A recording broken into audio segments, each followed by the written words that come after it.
Nous, on intervient avant les travaux de terrassement et d'aménagement pour documenter et voilà, et sauver les vestiges qui risqueraient d'être détruits par ces nouveaux aménagements. Quand on arrive, le terrain, forcément, on va d'abord enlever tous les éléments de voirie pour pouvoir terrasser. Donc on vient avec une pelleteuse et on va décaper en fait les couches superficielles de terre jusqu'à ce qu'on arrive sur les premiers vestiges. Donc là, en l'occurrence, on s'est arrêté quand on est arrivé sur les maçonneries et sur les premiers niveaux de sépulture qui étaient relativement élevés, notamment au sud de l'église, où on avait déjà des tombes, une trentaine de centimètres sous les anciens niveaux de voirie.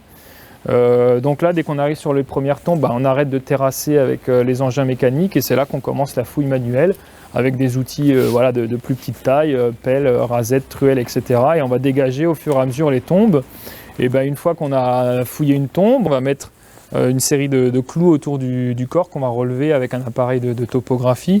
Et on va prendre des photos où apparaissent ces clous et ensuite dans des logiciels, on pourra redresser l'image pour avoir une image orthonormée de la sépulture qu'on peut ensuite après redessiner par ordinateur par-dessus la photo. On a une archéoanthropologue qui va venir faire ces prélèvements parce qu'elle va faire des constatations un petit peu sur la position du corps, etc. Ensuite, en laboratoire, on va laver ces os et on va faire des constatations dessus pour voir est-ce qu'ils ont différents marqueurs. On va déjà essayer de dater l'âge au décès. Donc ça, on va regarder. Il y a des indices de croissance sur les os, au niveau de la dentition par exemple. Il y a plusieurs choses qui nous permettent de donner l'âge au décès de la personne. On va essayer de déterminer son sexe aussi, donc ça c'est possible par un certain nombre de mesures, notamment au niveau du bassin. Et on va aussi essayer de regarder s'il a des traces de pathologie.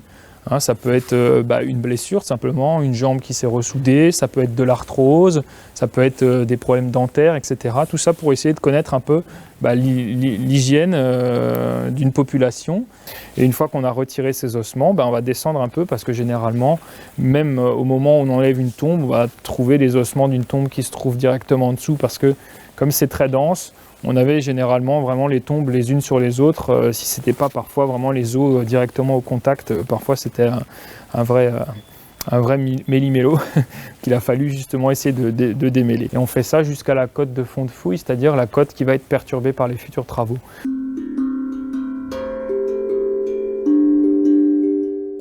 Quand on va fouiller une sépulture, on va déjà prendre des outils, on va vraiment essayer de dégager finement les ossements sans les bouger. C'est justement la position de ces os qui va nous donner des indices assez intéressants et assez importants sur la position du défunt déjà. Est-ce qu'il a les bras le long du corps, les mains croisées, les mains jointes. En fonction de la position des ossements, on va aussi savoir quel type de contenant il pouvait y avoir autour de ces corps.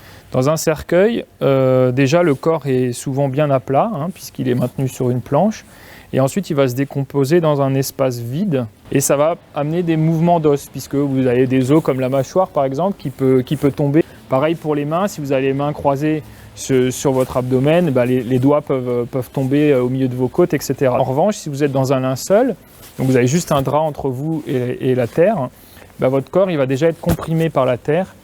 Et donc les os vont moins bouger. Et en plus, souvent, le corps a une position un peu différente puisqu'il va épouser plus la forme de la fosse dans laquelle on a déposé le défunt. Et en revanche, il n'aura pas la mâchoire qui tombe et ce genre d'indice qui n'arrive uniquement en atmosphère vide et pas dans une atmosphère comprimée.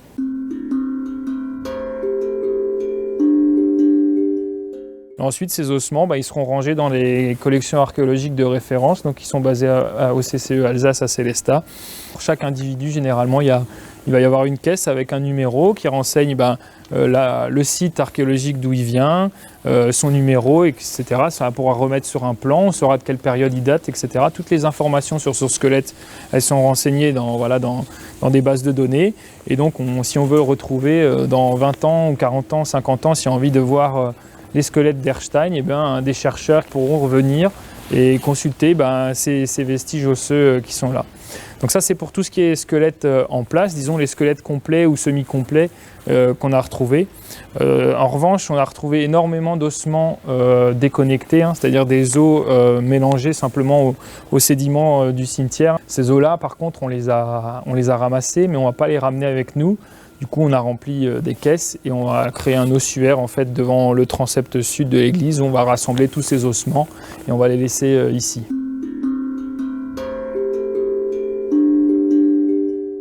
Ici, on a principalement les vestiges du cimetière médiéval et moderne d'Erstein, puisqu'en fait, avant que le cimetière se trouve où il est actuellement, le cimetière se trouvait autour de l'église, et ce jusqu'à la fin du XVIIIe siècle. Le cimetière lui-même est cité déjà au XIVe siècle. Alors on ne sait pas à partir de quand, depuis quand ce cimetière existe. On sait qu'il existe au moins depuis cette date, mais il n'est pas exclu qu'il soit plus ancien. On est clairement sur des tombes médiévales pour les plus anciennes et les plus récentes sur des tombes d'époque moderne. On arrive à faire la différence parce qu'en réalité, à partir de l'époque moderne, on commence à retrouver des objets en fait, dans les tombes. Durant tout le Moyen-Âge, enfin la partie chrétienne du Moyen-Âge, les gens sont enterrés sans objet. En revanche, à partir de la fin du XVIe siècle et du XVIIe siècle, on réinhume les gens avec des objets, souvent des chapelets, des médailles religieuses, parfois des bijoux, des agrafes de vêtements, ce genre de choses. Il faut bien imaginer que le cimetière a servi pendant presque 500 ans et que c'était le seul cimetière pour toute la ville d'Erstein. Donc il y a vite eu une certaine surpopulation au sein de cet espace funéraire, ce qui fait qu'on a une très grosse densité des restes humains. Et en dessous de ce cimetière et à côté, on a également trouvé les vestiges d'un habitat antique du 1er siècle. Donc on a trouvé des vestiges de bâtiments en bois sur poteaux, dont on a retrouvé l'empreinte des poteaux dans le sol. On a également retrouvé des vestiges de latrines et de plusieurs fosses de cette période-là, qui indiquent clairement qu'avant le Moyen-Âge, au début de l'Antiquité, en tout cas dans la région, dès le 1er siècle, il y avait déjà une occupation romaine ici. Et on a retrouvé pas mal de mobilier, notamment de mobilier céramique, voilà, quelques monnaies également, et quelques objets en fer voilà, de cette période qui nous permettront de comprendre un petit peu le quotidien des gens à l'Antiquité à Erstein.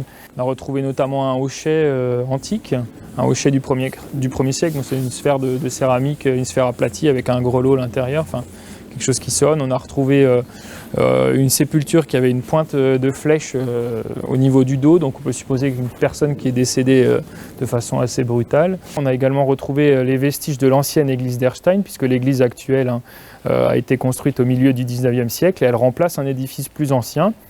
Dont nous avons les fondations ici.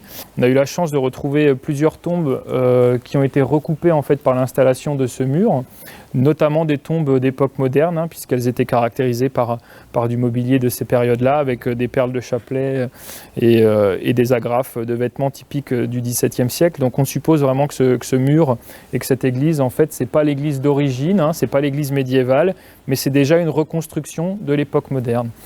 Et c'est cette église-là pour laquelle avait été bâti le clocher actuel de l'église, qui date de 1715 et qui a été conservé dans la nouvelle construction.